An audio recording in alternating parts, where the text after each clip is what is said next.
About 2 years ago, the state legislature passed a renewable energy bill for the state of North Carolina. It's actually the first in the entire southeast part of the country. For municipals like PwC, the requirements are about 10% by year 2018. Now, if you're a Progress or Duke customer, their requirements are a little higher. They have to meet 12.5% of their total energy needs by renewable energy. And within that, there are different set-asides or requirements such as solar, swine waste, poultry waste, and biomass. So within that 10%, we also have to have within, by 2010 in these step-up years, so much of each set-aside of renewable type of energy. So one of the things we're working on, you look around to see what's available to you. Renewable energy, of course, is what's around you in your environment. For us, it's solar and for pretty much any type of biomass project. Those are usually the low-hanging fruit of the whole thing. One of the projects we're looking at is installing a methane recovery system at the Cross Creek water treatment facility. Basically, through the process of wastewater recovery, they create methane. Methane is basically a big part, or most of, natural gas. More or less, we're getting free fuel out of that product. The big bonus on that is it's what they call a combined heat and power project, meaning you recover the heat that's generated off that unit as well. And the reason I bring this up is because that efficiency is about 70% efficient, total energy efficient for energy generation. I compare that to a coal plant, which is about on average 28% energy efficient. So we're getting about 40% more efficiency just by this one project. That's just on the methane side or the biomass side. We're also looking at solar. We're not completely finalized on our plans right now, but one of the projects we're giving a lot of attention to is the New Century School.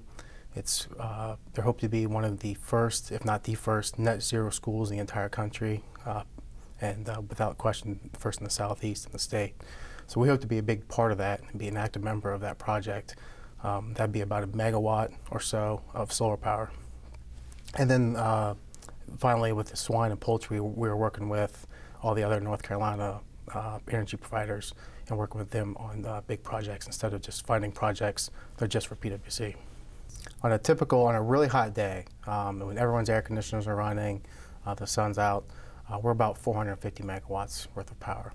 So we need approximately 10% of that. So we're looking around, 45 megawatts, give or take, of renewable energy by the year 2018. We're actually very lucky to be in North Carolina. North Carolina is a very incentivized state for renewable energy. About 70%, 75% of all solar power can be received through tax credits. 30% of that, 35%, excuse me, is through the state, 30% through the federal.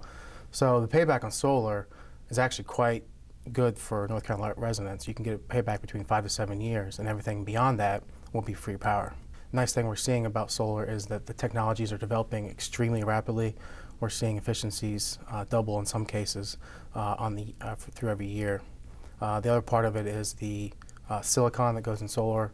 They're starting to build more silicon production facilities, which is bringing the price of solar panels extremely low, and that's helped drive the supply of solar panels and demand as well. There's two areas we're tackling the energy efficiency side of the bill. One is through our business development, help funding some energy upgrades, whether that is HVAC systems or weatherization. And the bigger piece that we're looking at is our smart grid system, which allows us to measure how much energy efficiency is being used by the customer. And the way we're allowed to do that is by working with the customer. If the customer would go out and put in a programmable thermostat on their own, PwC would not be able to measure that, and therefore we would not be able to use that for compliance. But the fact that if they use a PwC-sponsored program such as SmartWorks, we can figure out exactly how much power they would have used as opposed to how much they consumed, and we can file that for our REP compliance. So the meaning behind all that is if PwC works with our customers, we all can save on money and we all can save on our electric bills. Renewable energy is pretty expensive when you compare it to traditional sources of fossil fuel generation and whatnot. Part of that is basically just technology advancements. With any technology, the more accessible, the cheaper it becomes, and that's what we're starting to see with the renewable technologies already. We're looking for investors to help with us, not so much to fund the projects, but work with us to reduce costs. In the state of North Carolina, the government's working with us as well to make sure that we're providing least cost renewable power as cheaply as possible. For the next power supply contract, Progress Energy will be supplying all of PwC's energy needs. We had the option to allow Progress to cover all of our renewable obligations, so we wouldn't have to do anything essentially ourselves. But we chose to invest these funds in the city, in the community, and use job growth as an incentive to do these projects. So instead of Progress funding renewable projects, let's say somewhere in the western or far eastern part of the state, we can bring these projects and these jobs right here to Fayetteville. We operate about a third of our customer demand from natural gas generation. Natural gas is one of the most clean burning fossil fuels that's out there. These units are somewhat old, so we've been looking to replace them with newer, cleaner, more efficient units. One of the things we've been looking at doing is reducing how much nitrous oxide we put in the air. We've been going through several upgrades over the past few years to basically improve the air quality around the city through these upgrades, these improvements. For especially North Carolina, I would say renewable energy is key, especially when you start looking at some of the swine waste issues we have. There are more hogs in North Carolina than there are people.